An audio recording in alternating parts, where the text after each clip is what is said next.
Bak.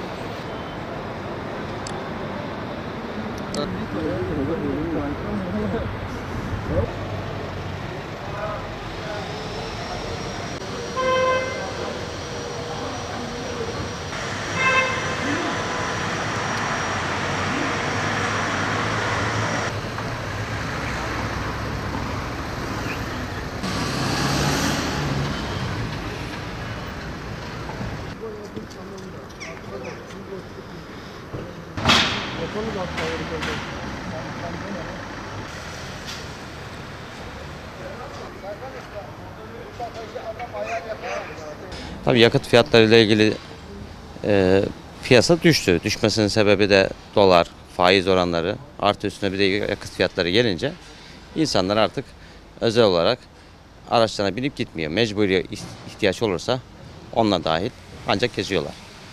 Onun dışında yani keyfe keder, eğlenmeye, hafta sonu falan gezmeye para yetmiyor. İnsanların aldığı para belirli. Bu da bizi etkiliyor da. Araç fiyatları da düştü. Ortalama ayda bir insan 800 bin lira civarı yakıt yakarken şu anda 2500 liraya şey yaptı. Bu neredeyse bir ev kirasından fazla. 4500 lira alan birini düşünürseniz sıradan 100-150 bin liralık bir arabası da olsa 2500 lira yakıt çok fazla geliyor. Ondan dolayı şu anda piyasa zaten gördüğünüz gibi hareket yok. Yatıyoruz bol bol.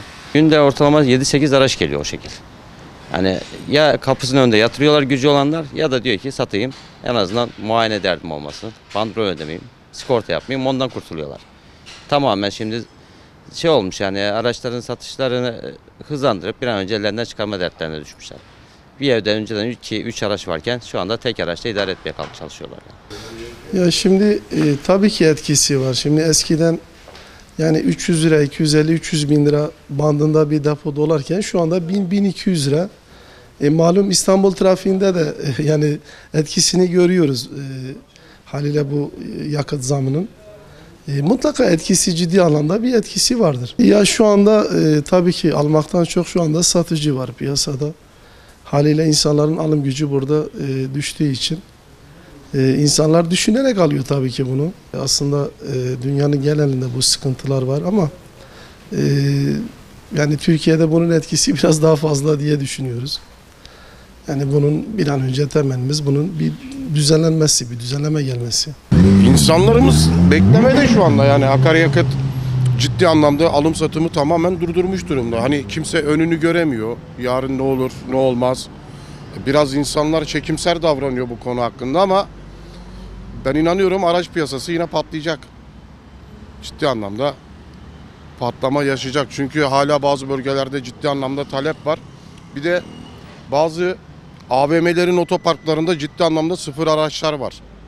Çok sıfır araçlar var. Mesela ben geçen Levent'te birkaç tane AVM'nin otoparkına misafir yolcu bıraktığımda baktım hep sıfır araç dolu.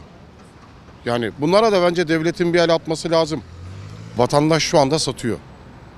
Şu an vatandaş satışta. Ama talep yok. Yani işte 200 bin liralık arabaya şu anda burada 150 bin lira değer biçiliyor, fiyat biçiliyor. Yani fiyatları olumsuz manada mı? Olumsuz. Evet, olumsuz etkiledi. Ya kardeşim valla bu akaryakıt zammı araç alım satımı bayağı etkiledi. Şimdi insanlar yakıt koyacak parayı bulamadığı için arabayı almayı mantıklı bulmuyor. Adam arabayı alıyor, otoparkında yatırıyor. Araba ne oluyor bu sefer? Çürüyor. Yani ben tezgahıma gidiyorum 2 milyon liraya araba alıyorum ama 2 milyon 200'e alacak adamı bulamıyorum. Hükümet çıksın desin ki biz bu araç fiyatlarını yarı yarıya indiriyoruz. 15 senede 10 senede sabitliyoruz. Biz kabulüz ya biz tezgahımızdaki arabadan zarar etmeye razıyız. Yakıt fiyatlarına yazık bu insanlara ya. Bu insanlar toplu taşımalarda rezil oluyor. Hastalık var, virüs var. Adam arabasıyla bir yere çıkamıyor. Tatile gidemiyor, gezemiyor, edemiyor. Çoluğunu çocuğunu okula bırakamıyor. Oto alım satımı yok. Kimse gelmiyor. Araba çok ama alacak adam yok. Bak gör abi bak çek. Her yerde araba var. Alan olmadıktan sonra malın bir değeri kalmıyor. Talep yok yani.